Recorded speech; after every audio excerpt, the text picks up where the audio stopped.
You know, for a while now, sex change operations seem like the last word in getting the better of Mother Nature. But no more, thanks to a handful of British animal doctors. That's right, Dick. Remember when we told you a few days ago about Tiny the unhappy horse? Seems Tiny had been kicking up quite a fuss at his Kentucky home. Felt he was really a hippopotamus trapped inside a horse's body. Well, yesterday, Tiny underwent the first successful species change operation at the Stutman Veterinary Clinic in London. Here he is, all smiles, just a few hours after the revolutionary procedure. After taking a few tentative steps on his tender new feet, Tiny, on doctor's orders, slipped into a jacuzzi for some much-needed physical therapy. Meanwhile, the same team of British surgeons went to work on Jumbo. His lifelong wish was granted when the same doctors only took 6 hours to transform him into a chimp.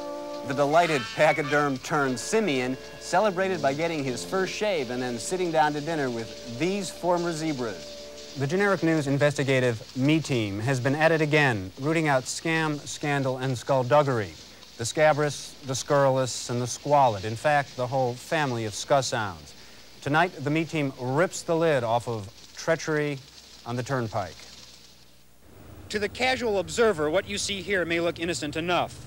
At first, that's how it looked to the Me Team as we staked out this scene for weeks, cleverly concealed in this roadside wastebasket.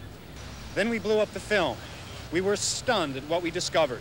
Unbelievably, men in quasi-military garb had seized control of this highway and were forcing innocent drivers to fork over hard-earned cash to drive their own cars on a public thoroughfare. Watch closely. And there it is again. No dough, no go. It's as simple as that. No motor vehicle operator was spared. Those who tried to avoid the small shelters were coerced into depositing coins in these receptacles. During our 3-month investigation, we saw instance after instance of money changing hands. And always the pattern was the same. Blatant, systematic, a scam costing area drivers millions of dollars a year. And what's more, we have reason to believe that it's being done with the full knowledge and complicity of highway authorities. What happens to this money? The Me Team has established these shocking links.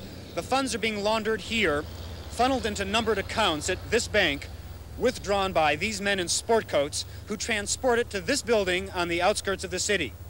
But where exactly did the trail end? Happily for the Me Team, a government clerk who works here, who was caught unwillingly in this web of intrigue, decided to come forward and talk.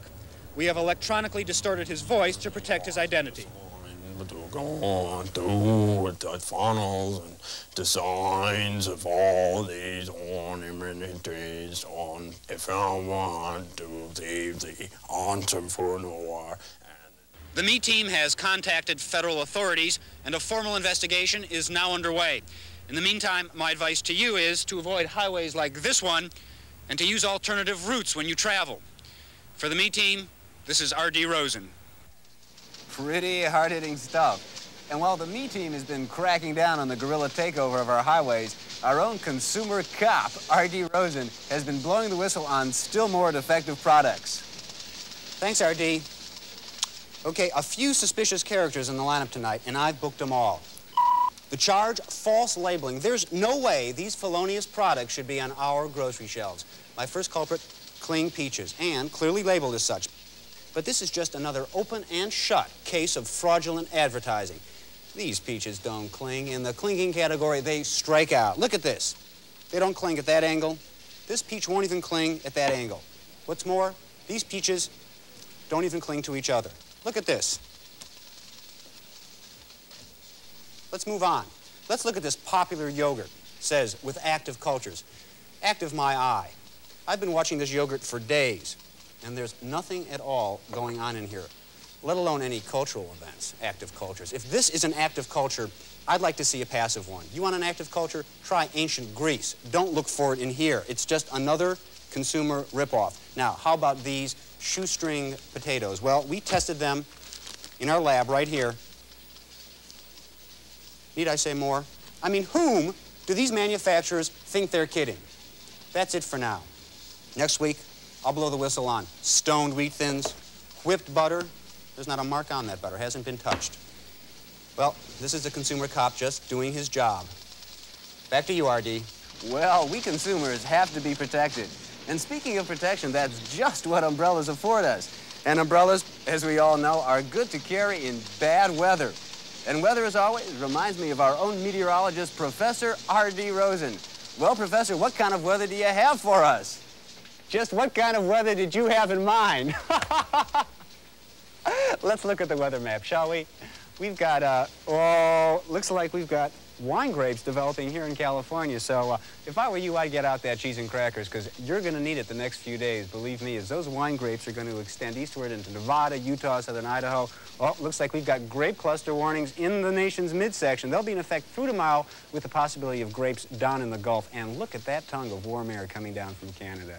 Isn't that something? Here in New England, we've got a car, we've got a sailboat. As we move down the coast, we've got, well, there's that piece of candy I was telling you about on the Alabama-Mississippi border, and sailboat down in the Gulf, and we've got a derby turned on its side. Well, here, let's go back to the wine grapes, as they'll affect the eastern... No, those wine grapes are going to be replaced by a massive system of huge putting greens that's going to extend eastward, even into Texas a little bit, and gee, I hate to say it, but a lot of you people are going to have to evacuate your homes and take up golf. But be careful, a lot of those greens look like they're at least a par 5.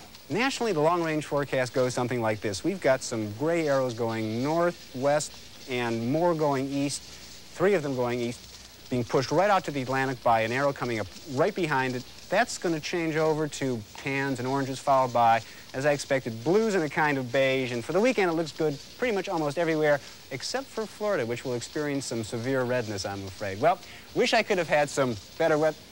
I'm sorry, we've got some satellite footage here. There's Florida still looking a little pink. Western, who's that guy? Nice job, Professor. We'll be right back. I can't get rid of it. Looks a little bit like Beaujolais, if you ask me. Whoa, redness in Florida, candy everywhere. Tired of being a television reporter? Wondering how you too can be a television news anchor, earning literally billions of dollars a year? Well, wonder no more. At the famous News Anchor School of Nyack, New York, we'll teach you everything you need to know to anchor a newscast in a major television market, including a full range of news anchor smiles. The soupçon of a smile for human interest stories, the half smile for political reports, and the full smile for major disaster coverage. What about the news anchor laugh? Glad you asked. We'll show you how to chuckle appreciatively with your co-anchor, and the amazing silent full-body laugh. But it's not all fun and games. You'll learn how to pick up dummy phones on the anchor desk and pretend you're really talking.